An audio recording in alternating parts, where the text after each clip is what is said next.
একদিন বাড়িতে কেউ ছিল না, তাই পাশের বাড়ির এক আন্টি আমাকে তার বাড়িতে ডাকলেন। আমি ভাবলাম হয়তো তার কোনো কাজে সাহায্য দরকার, তাই আমি তার বাড়িতে গেলাম।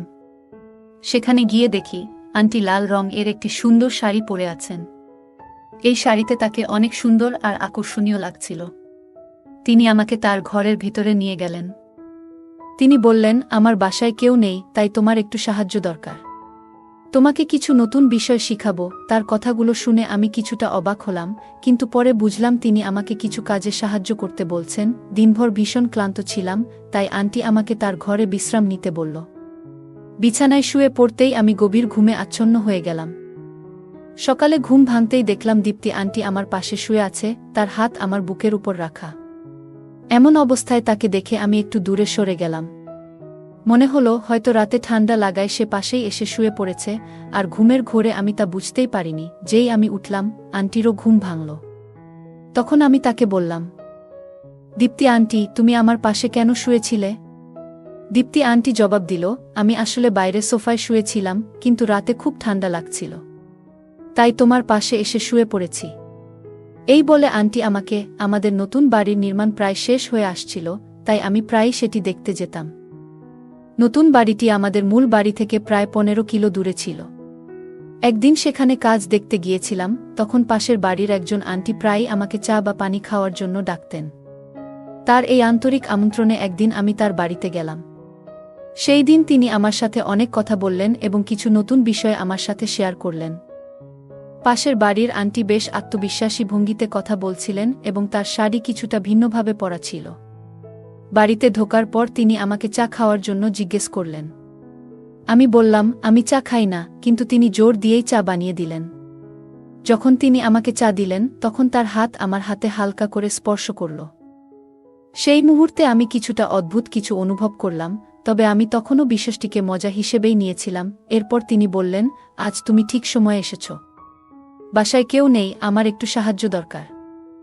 আমি ভাবলাম হয়তো কোনো কাজের সহায়তা দরকার, কিন্তু পরে তিনি আমাকে তার ঘরের দিকে নিয়ে গেলেন। আমি কখনো ভাবিনি যে সেদিন এমন কিছু ঘটতে পারে। বন্ধুরা, আজকের গল্পটা অনেক বেশি স্পেশাল, তাই সবাই রেডি হয়ে যাও, কেউ মিস করো না। আর দয়া করে গল্পগুলো ভালো লাগলে ভিডিওটি লাইক, শেয়ার এবং চ্যানেলটি সাবস্ক্রাইব করো প্লিজ। আমি অরিন্দম, বয়স 22 বছর। আমাদের পরিবারের আর্থিক অবস্থা খুব ভালো ছিল না, তবে কঠোর পরিশ্রম করে আমি বেশ কিছু টাকা সঞ্চয় করতে পেরেছিলাম। আমার স্বপ্ন ছিল বাবা মাকে ছোট বাড়ি থেকে বের করে বড় একটি বাড়িতে নিয়ে আসার। আমাদের নতুন বাড়ির নির্মাণ প্রায় শেষ হয়ে আসছিল, তাই আমি প্রায়ই সেখানে যেতাম। একদিন আমি লক্ষ্য করলাম সামনের বাড়ির একজন 32 বছরের মহিলা আমাকে দেখছেন। আমি আমার কাজে ব্যস্ত থাকতাম, তবে যখনই তাকাতাম দেখতাম তিনি আমাকে গভীরভাবে দেখছেন। একদিন তিনি হাতের ইশারায় আমাকে ডাকলেন। আমি তার কাছে গেলে তিনি হেসে বললেন, কি, নতুন বাড়িতে কবে উঠছ? তোমাদের বাড়ির কাজ কবে শেষ হবে? এভাবে আমাদের আলাপ শুরু হলো। তার নাম ছিল দীপ্তি। আমি প্রথমে তাকে আন্টি বলে সম্বোধন করেছিলাম। দীপ্তি আন্টি আমাকে প্রায়ই দেখতেন। তার বাড়ি আমাদের নতুন বাড়ির সামনেই ছিল, তবে খুবই সাধারণ একটা বাড়ি ছিল। তিনি সাধারণ জীবনযাপন করতেন এবং সবসময় শাড়ি পরতেন, যা তাকে আরও আকর্ষণীয় করে তুলত। যেহেতু কিছুদিন পর আমরাও ওই এলাকায় বসবাস করব, তাই মাঝে মধ্যে তার সাথে কথা হতো, তবে এর বেশি কিছুতে আমার আগ্রহ ছিল না। আমি 22 বছর বয়সী একজন তরুণ, আর দীপ্তি একজন 32 বছরের মহিলা। একদিন যখন আমাদের নতুন বাড়ির নির্মাণ কাজ চলছিল, আমি সেখানেই একটি চেয়ারে বসেছিলাম। ঠিক তখনই দীপ্তি আন্টি সন্ধ্যায় আমার জন্য 1 কাপ চা নিয়ে আসলেন। তিনি বললেন, সকালে থেকে দেখছি তুমি খুব মনোযোগ দিয়ে তোমার বাড়ির কাজ দেখছ। দীপ্তি আন্টির এই আন্তরিক আচরণে আমি মুগ্ধ হলাম, কারণ এমন ভালো প্রতিবেশী আমাদেরও প্রয়োজন ছিল। তার কথাবার্তা অনেক সুন্দর ছিল। আমার বাবা মা অনেক কঠিন সময় পার করেছেন এবং অনেক পরিশ্রম করে আমাকে পড়াশোনা করিয়েছেন। আমাদের পরিবারে আমি, আমার বাবা মা এবং আমার 15 বছর বয়সী ছোট ভাই ছিল। সম্প্রতি আমি আমার ছোট ভাইকে অন্য শহরের একটি কলেজে ভর্তি করিয়েছি এবং সে এখন সেখানে পড়াশোনা করছে। নতুন বাড়ির নির্মাণের বিষয়ে বাড়ির কারোই সঠিক ধারণা ছিল না। আমার পড়াশোনা শেষ হওয়ার পরপরই আমি একটি চাকরি শুরু করি। কিছু মাস চাকরি করার পর আমি নিজের ব্যবসা শুরু করি। অল্প সময়েই সেই ব্যবসায় ভালো লাভ হয়, যার কারণে আমি আজ এই বাড়িটি নির্মাণ করাতে সক্ষম হয়েছি।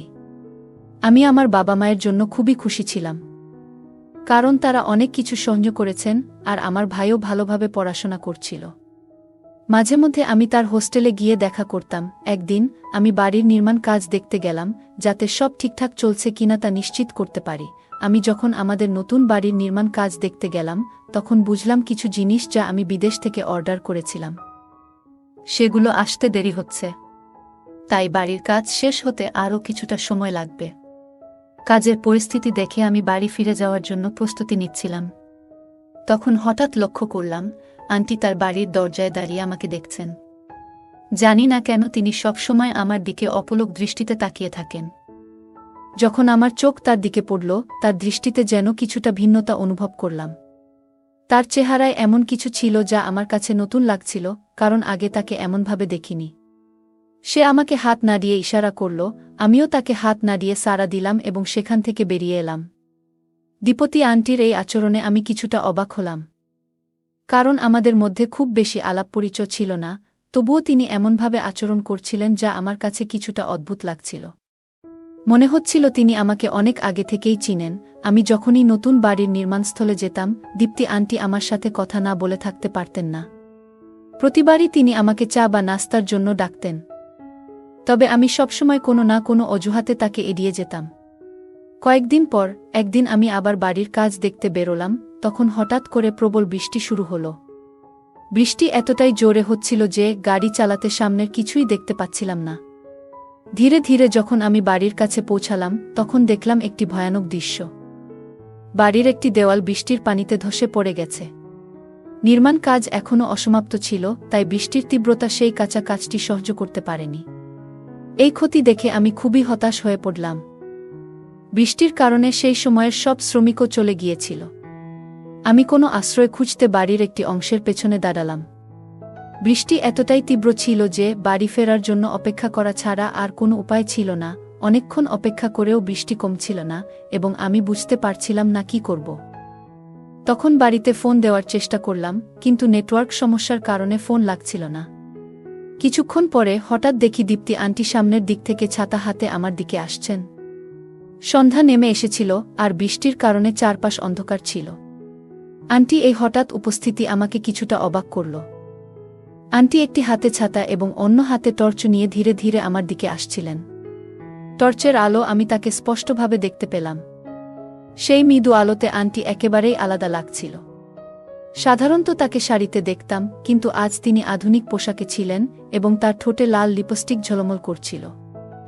এই নতুন রূপে তাকে আগে কখনো দেখিনি এবং তার দিকে তাকিয়ে আমি বিস্ময়ে তাকিয়ে রইলাম। ছাতাটি ছোট হওয়ায় তার শরীর কিছুটা ভিজে গিয়েছিল, আর সেই ভেজা অবস্থা তাকে আরও আকর্ষণীয় করে তুলেছিল।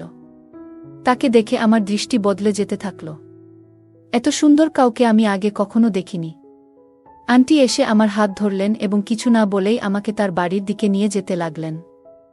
আমি কিছু না বলে তার পেছনে পেছনে চলতে থাকলাম। তিনি সামনে ছিলেন আর আমি পেছনে। তার প্রতিটি ভঙ্গিমা আমাকে মুগ্ধ করছিল। আগে কখনোই কোনো নারীর প্রতি এমন অনুভূতি জন্মায়নি আমার।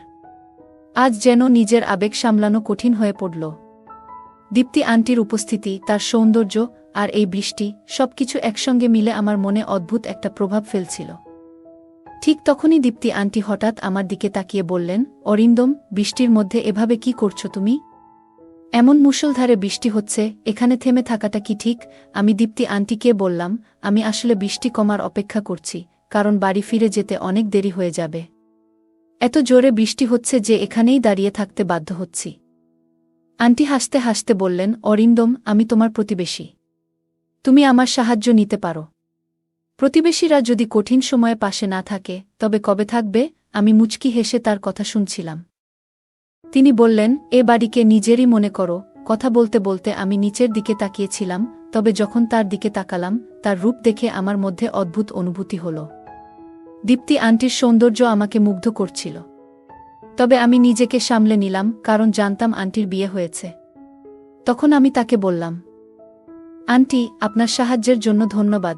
আন্টি হাসতে হাসতে বললেন, আমাকে আন্টি বলো না, এবং ভবিষ্যতে যদি কখনো আমার কোনো সাহায্য লাগে, তুমি করবে তো? আমি মাথা নেড়ে সম্মতি জানালাম। বৃষ্টিতে ভিজে গিয়েছিলাম আর ঠান্ডায় কাঁপছিলাম। দীপ্তি তখন আমার দিকে এগিয়ে এসে আমার শার্ট খুলে দেওয়ার চেষ্টা করলেন এবং তার স্পর্শে আমার শরীরের মধ্যে এক অদ্ভুত অনুভূতি জেগে উঠল। সেই মুহূর্তটি আমাকে অবাক করছিল, তবে আমি নিজেকে নিয়ন্ত্রণে রাখার চেষ্টা করছিলাম। আমি তখন বেশ দোটানায় পড়ে গিয়েছিলাম, বুঝে উঠতে পারছিলাম না ঠিক কী করব। দীপ্তি আন্টির আচরণ কিছুটা অপ্রত্যাশিত মনে হচ্ছিল, বিশেষত তার স্পর্শে যেন একটা অদ্ভুত অনুভূতি হচ্ছিল। তবে আমি নিজেকে সামলে নিয়ে শান্তভাবে বললাম, আন্টি, দয়া করে একটু থামুন। আমার প্রশ্ন তোলার পর দীপ্তি আন্টি হেসে বললেন, অরিন্দম, কোনো চিন্তা করো না। তোমার জামাটা পুরো ভিজে গেছে, ঠান্ডা লেগে যেতে পারে।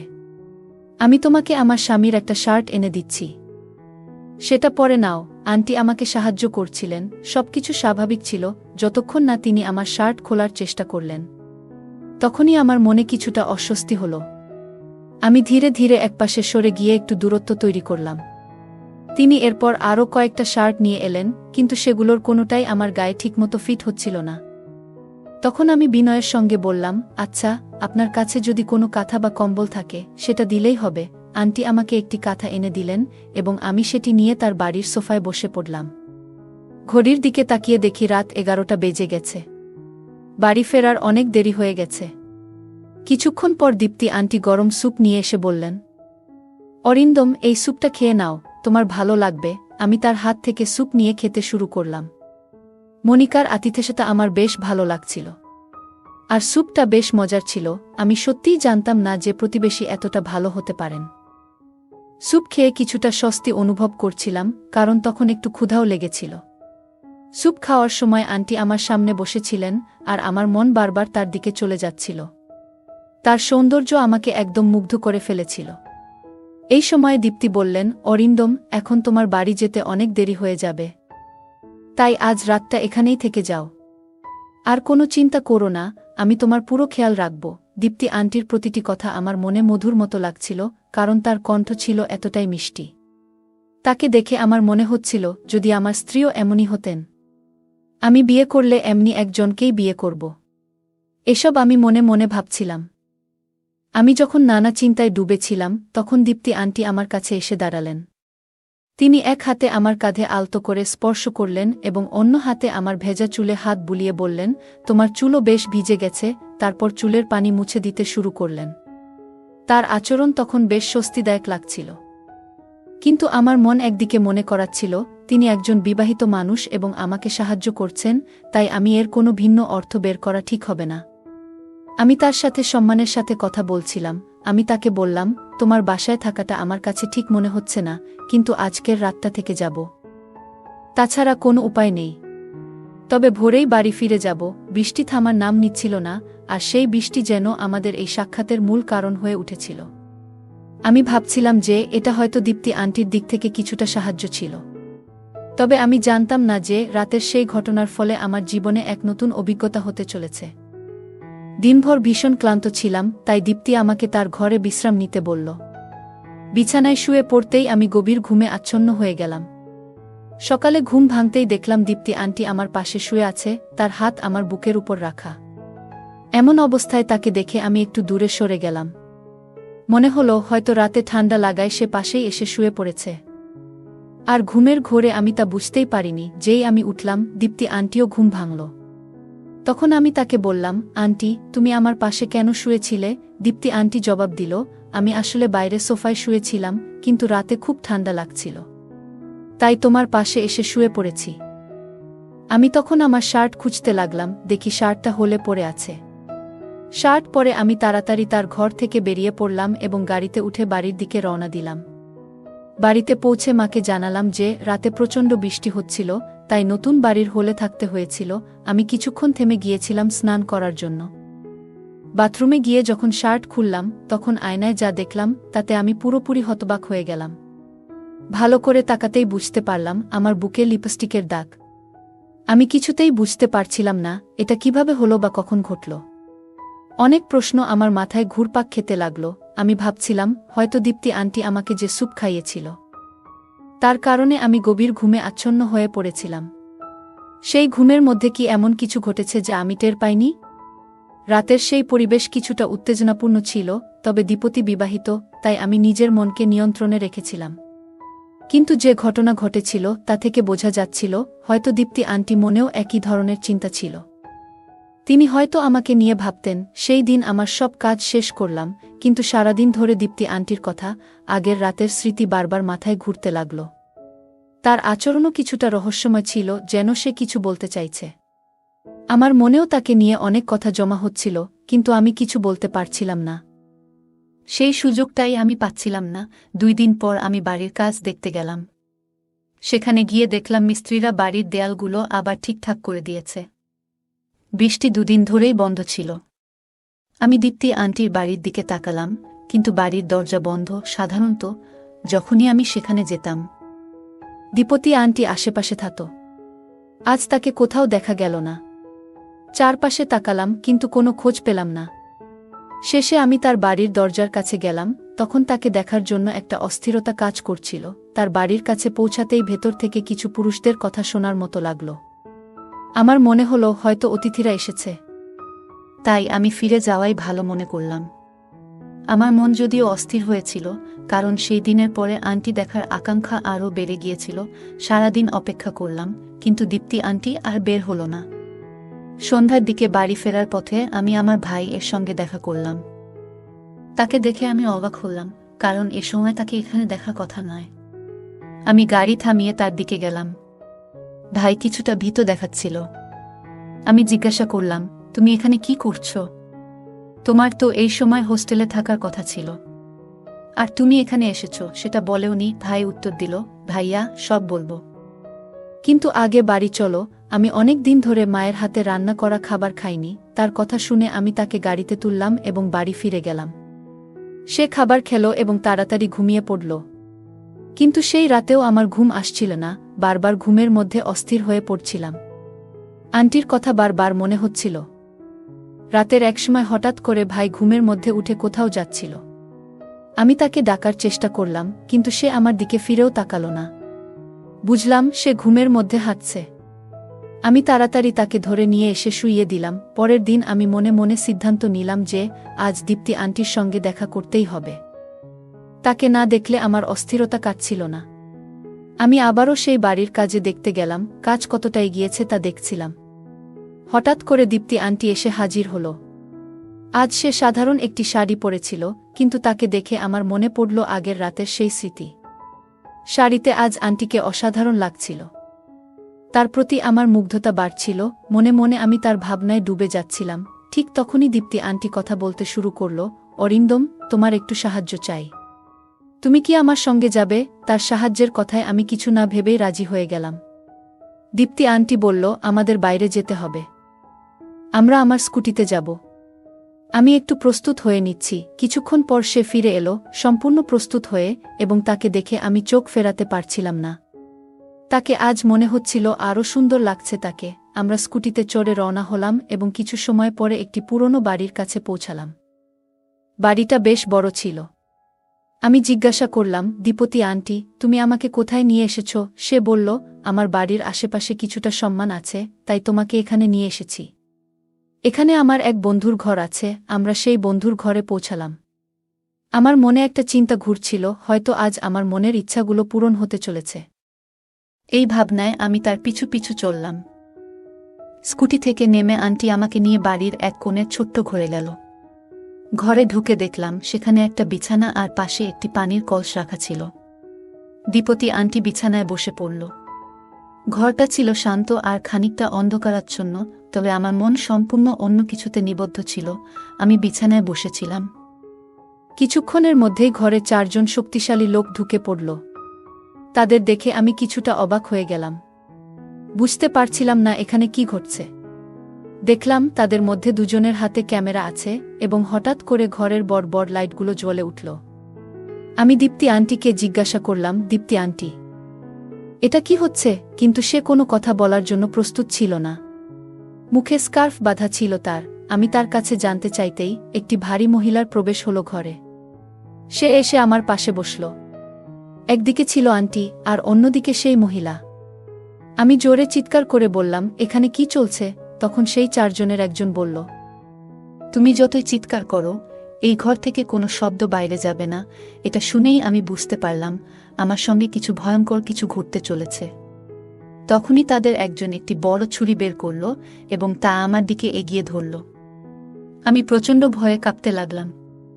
সে বলল, এখন তোমাকে আমাদের নির্দেশ মতো কাজ করতে হবে, না হলে তোমার জীবন বিপন্ন হবে। আমি ভয়ে দিশেহারা হয়ে পড়েছিলাম। তখনই বুঝলাম আমি এক ভুল জায়গায় এসে পড়েছি এবং দীপ্তি আন্টির উপর ভরসা করে আমি নিজেকে একটি ভয়াবহ পরিস্থিতিতে ফেলে দিয়েছি। আমি বুঝতে পারছিলাম যে দীপ্তি আন্টির প্রকৃত অভিপ্রায় অন্য কিছু। সেই মহিলা এবং আন্টি আমার সাথে অদ্ভুত আচরণ করতে লাগলেন, আর ক্যামেরা হাতে থাকা লোকগুলো সেই মুহূর্তগুলো বন্দী করতে শুরু করল। তখনই আমার মনে হলো আমি একটা ফাঁদে আটকে গেছি। ঠিক সেই মুহূর্তে কেউ বাইরে থেকে দরজায় জোরে ধাক্কা দিল। দরজা খোলেনি, তাই সেটি ভেঙে ফেলা হলো। পুলিশ ঘরে ঢুকতেই দীপ্তি আন্টি ভয়ে থরথর করতে লাগল। পুলিশ এসে সেই লোকগুলোকে গ্রেপ্তার করল। তারা আসলে একটি চক্রের সদস্য ছিল, যারা নারীদের ফাঁদে ফেলে তরুণদের থেকে অর্থ আদায় করত। দীপ্তি আন্টি আগেও এমন অনেক কাজ করেছে, আর আমার ছোট ভাই ও এই প্রতারণার শিকার হয়েছিল। এই কারণেই আমরা দীপ্তি আন্টিকে ধরার জন্য পরিকল্পনা করেছিলাম। আমার ভাই আমাকে সবকিছু খুলে বলেছিল, কিভাবে আন্টি তাকে ফাঁদে ফেলেছিল। সে হোস্টেল থেকে ফেরার পথে দীপ্তি আন্টির সঙ্গে পরিচিত হয়েছিল এবং ধীরে ধীরে প্রতারণার শিকার হয়। আসলে দীপ্তি আন্টির আসল নাম দীপ্তি নয়। সে এবং তার দল যুবকদের ফাঁদে ফেলে তাদের কাছ থেকে টাকা আদায় করত। আমি পুরো বিষয়টি পুলিশকে জানাই এবং পুলিশ আমাদের সাহায্যে এই চক্রটিকে ধরার জন্য একটি পরিকল্পনা তৈরি করে। দীপ্তি আমার ভাই এর সঙ্গেও এমন একটি ভিডিও ধারণ করেছিল এবং তার কাছ থেকে প্রচুর টাকা দাবি করেছিল।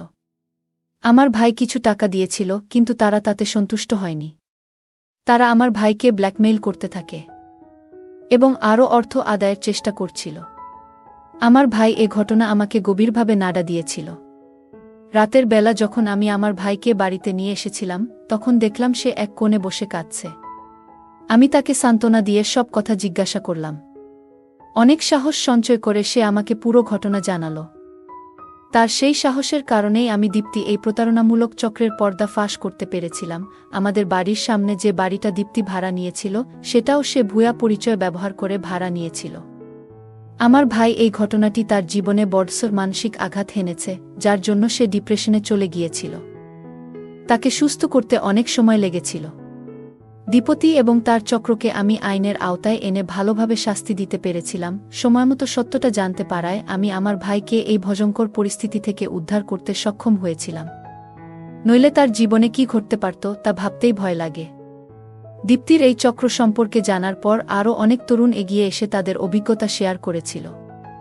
অনেকেই এই ধরনের প্রতারণার শিকার হয়েছিল। বন্ধুরা, মনে রাখবেন, কারো মিষ্টি কথায় সহজেই বিশ্বাস করবেন না।